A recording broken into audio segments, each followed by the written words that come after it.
Here we are doing a beautiful trail at the Blue Mountains in Sydney, testing the two-wheel drive Centauro. This bike is a full suspension, so the rear suspension is here, horizontal. You have a front one with 100 millimeters travel. The main advantage is that the rider and the load, they are united together and they are both above the rear spring.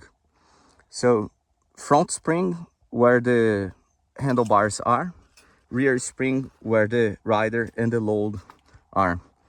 So that makes the rider float above both springs, front and rear spring, and just have a pleasant, enjoyable, comfortable ride, allowing you to keep riding. You don't feel that sore on your spine. And the tractions, there's one motor on the front wheel, one motor on the back wheel, ensuring this bike can climb very steep hills without much struggle.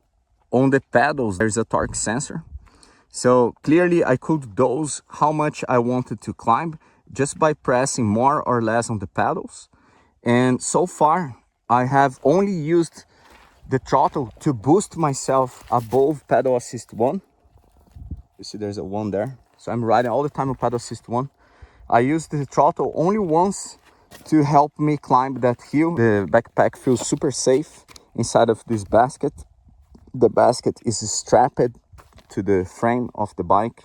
Feels super solid, secure, decent mud guards. Running 8 speeds, 11, 32 here, cassette of gears.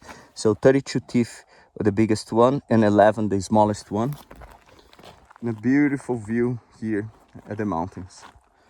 Check out the new Centauro two-wheel drive soon in your store. Another video coming to an end. If you like it, please share and subscribe to our channel. If you didn't like it, send it to your enemies.